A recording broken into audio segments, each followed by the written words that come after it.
ఆంధ్రప్రదేశ్ ఎన్నికల ఫలితాలు వెలువడి నెల రోజులు గడిచిపోయాయి. జగన్ పార్టీ అత్యంత ఘోర పరాజయాన్ని మూటగట్టుకుంది. జనం తీర్పుతో జగన్ మైండ్ బ్లాక్ అయిపోయింది. ఓటమి షాక్ నుంచి నెల రోజులైనా తేరుకోలేదు. అసలు ఓటమికి కారణం ఏమిటి అన్నట్టు సమీక్షించుకుని ఆత్మ విమర్శ చేసుకుని పొరపాట్లు తప్పులను సరిదిద్దుకుని మళ్ళీ ప్రజాభిమానాన్ని చేరుకున్నాలన్న దిశగా ఆయన అడుగులు పడ్డం లేదు. అసలు ఆయన పార్టీ అధికారం కోల్పోయిన వెనక ఏదో కుట్ర, ఎవరిదో హస్తం ఉందన్న భ్రమలోనే ఉన్నారు. నెల రోజుల వ్యవధిలో తన పార్టీ ఘోర పరాజయాన్ని ఆయన పలు రకాల కారణాలు చెప్పారు. ఒకసారి చెప్పిన కారణం మరోసారి చెప్పకుండా తానెంత అయోమయంలో ఉన్నారో స్వయంగా చాటుకుంటున్నారు. ప్రజలు తనని తిరస్కరించారన్న విషయాన్ని జీర్ణించుకోలేక ఆయన చేస్తున్న విన్యాసాలు, చెబుతున్నటువంటి మాటలతో మరింతగా నవ్వుల పాలవుతున్నారు. నిజానికి రాజకీయ నాయకులంటే జనం ఎంతో తెలివైన వారు. ఒక పార్టీ గెలుపోటములను జనం నిర్దేశించడం వెనక బలమైన కారణం ఉంటుంది. సంక్షేమంతో పాటు అభివృద్ధి కూడా జనం కోరుకుంటారు. తమ ఆకాంక్షలకు భిన్నంగా వ్యవహరించే నేతలకి ఓటుతో బుద్ధి చెప్తారు. జగన్ విషయంలో అదే జరిగింది. ఎంతసేపు ఉచితాలు అందించాను, అప్పరంగా సొమ్ములు పందారం చేశాను, తాను అందించిన సంక్షేమాన్ని అందుకుని ఓట్లేయలేదంటూ జనాన్ని నిందించడం ప్రయోజనం లేదు.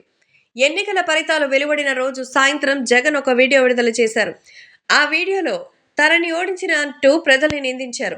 కోట్ల రూపాయలు పందారం చేశాను, ఆ సొమ్ములు అందుకున్న అక్క చెల్లెమ్మలు, అవ్వాతాతల ఓట్లు ఏమయ్యాయంటూ అవినీతి కష్టం మీద కన్నీళ్లను ఆపుకుంటూ ప్రశ్నలు సంధించారు. అంతేకాదు, నా చేతిలో ఏమీ లేదంటూ నిర్వేదం ప్రదర్శించారు.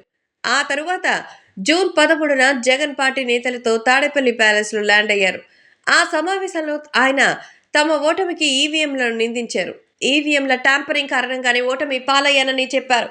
5 రోజుల తర్వాత ఆయన అంటే జూన్ 18న జగన్ ఎక్స్ వేదికగా విడుదల చేసిన ఒక సందేశంలో ప్రపంచవ్యాప్తంగా అన్ని దేశాలు బ్యాలెట్ ద్వారా ఎన్నికలు నిర్వహిస్తున్నాయని, నిజమైన ప్రజాస్వామ్య స్ఫూర్తి నిలబడాలంటే ఈవీఎంల ద్వారా కాకుండా పేపర్ బ్యాలెట్ ద్వారా ఎన్నికలు జరగాలని పేర్కొన్నారు.